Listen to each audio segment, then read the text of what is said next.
You're listening to Short Inspirations from Ralph. Why do bad things happen to good people? Part 1.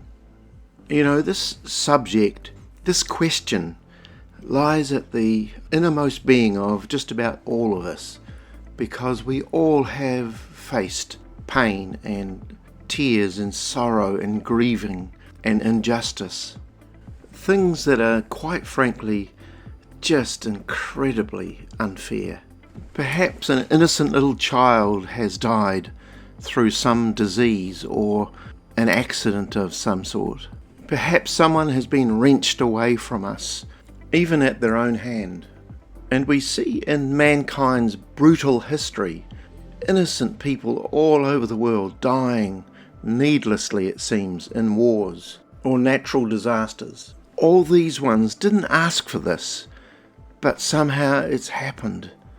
And I heard someone say we live in a world of beauty and barbed wire. Why is the question in the dark night of our souls. The simple answer to this really is we just don't know. But there are some things that we can talk about that might bring hope to a world of chaos, that might bring a glimmer of light to the darkness that we're experiencing. In the midst of our pain, some of us may even be shaking our fist at the heavens and saying, "Why, God? Why has this happened? Are you there? Do you even exist?" In Revelation chapter 21, verse 4, we see a glimpse of what it's going to be like in the world to come, but also it gives us a window into the character of God. Does He care? It says there, He will wipe away every tear from their eyes. There will be no more death or mourning or crying or pain, for the old order of things has passed away. This is a very interesting verse because it's not only that those things will pass away, the death and the crying and the pain and the bad things will be gone, but it actually says that God will wipe away every tear from their eyes. And that says volumes, because not only will He do it with a caring, loving, compassionate heart, but He knows what we're going through now. But even more than that, looking at the verse before, verse 3, it says, "Look, God's dwelling place is now among the people, and He will dwell with them. They will be His people, and God Himself will be with them and be their God." Incredible.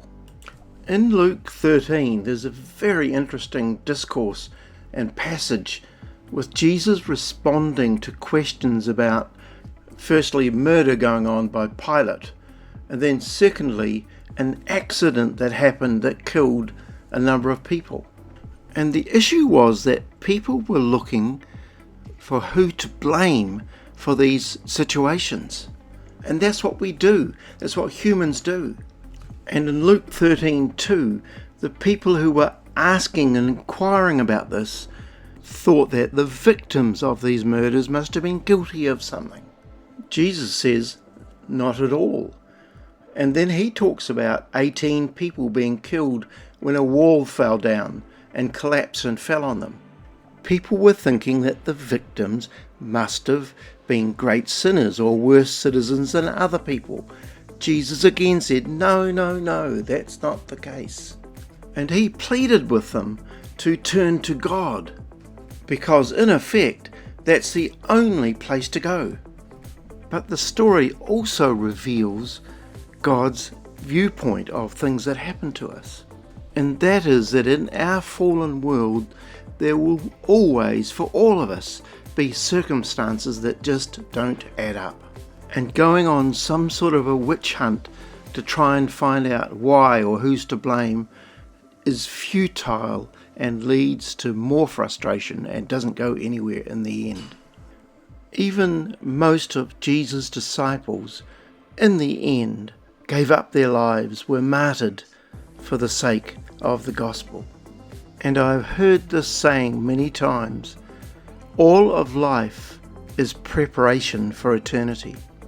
I'll say that again. All of life is preparation for eternity. God bless you today.